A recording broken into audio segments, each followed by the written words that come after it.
Assalamualaikum warahmatullahi wabarakatuh. Berjumpa lagi dengan saya Rudi Permana. Pada video kali ini saya akan menjelaskan tentang bab 2 materi koordinat kartesius. Nah, ini adalah kalau kemarin bab 1 itu mengenai tentang pola bilangan, dan sekarang di bab 2 kita akan membahas tentang koordinat kartesius. Seperti apa koordinat kartesius, kita akan lihat di slide selanjutnya. Nah, untuk pengertian dari koordinat kartesius itu sendiri adalah dua sumbu yang saling tegak lurus antara satu dengan yang lainnya, dan kedua sumbu tersebut terletak dalam satu bidang. Nah, contohnya biar kalian lebih paham, coba lihat gambar di samping. Di situ ada dua garis. Sebenarnya banyak garis, ada kotak-kotak juga, cuman coba lihat garis paling tebal.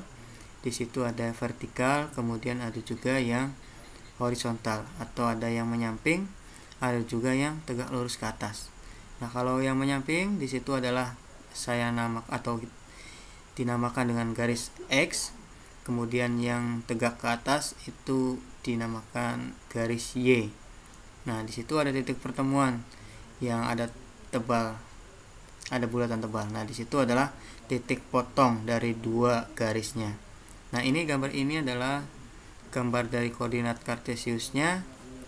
Di situ bisa dilihat sendiri di layar, silakan.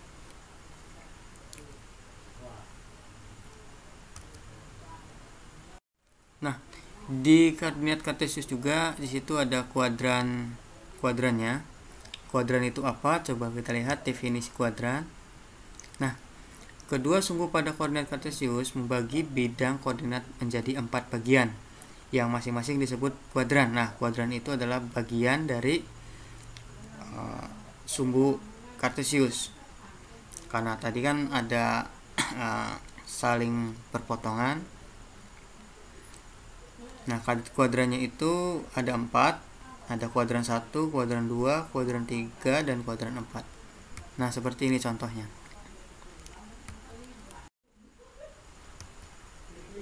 Nah, coba lihat sini biar lebih paham lagi. Coba perhatikan gambar. Di situ ada garis kartesius X dan Y, kemudian ada titiknya juga, ada titik A, titik B, titik C, dan titik D. Nah, yang dimaksud dari kuadran itu yang mana? Coba kita lihat di sini.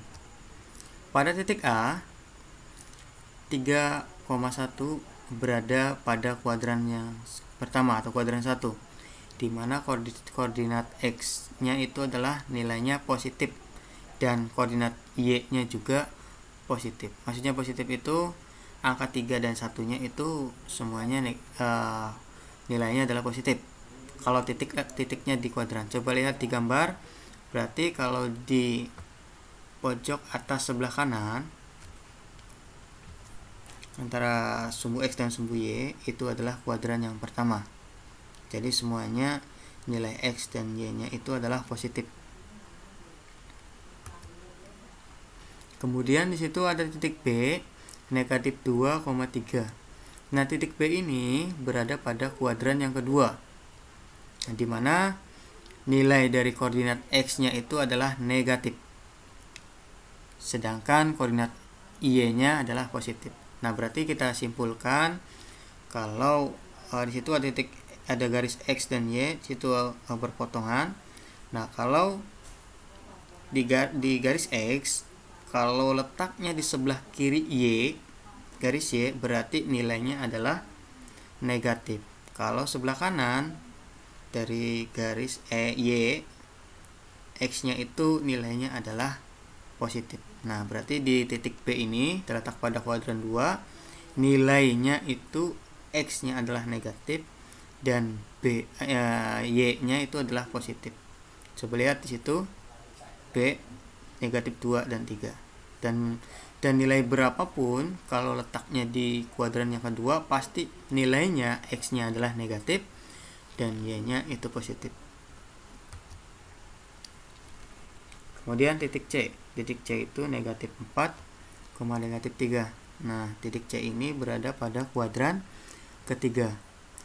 Nah, pada kuadran yang ketiga ini nilai koordinat X-nya itu negatif dan koordinat Y-nya adalah negatif. Nah, coba kita fokus pada nilai Y. Nah, nilai Y itu sama dengan tadi nilai X.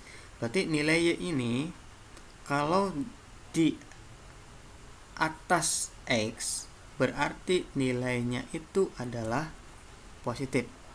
Tapi kalau di bawahnya X nilainya adalah negatif karena di titik potong dari sumbu X dan sumbu Y itu adalah nilai 0. Jadi kalau di atas X sumbu X nilai Y-nya adalah positif, kalau di bawah itu nilainya negatif.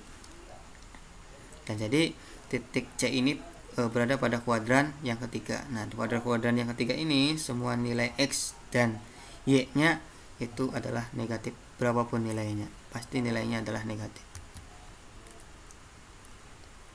Dan yang terakhir ini ada titik D. Nah, titik D ini berada pada kuadran keempat.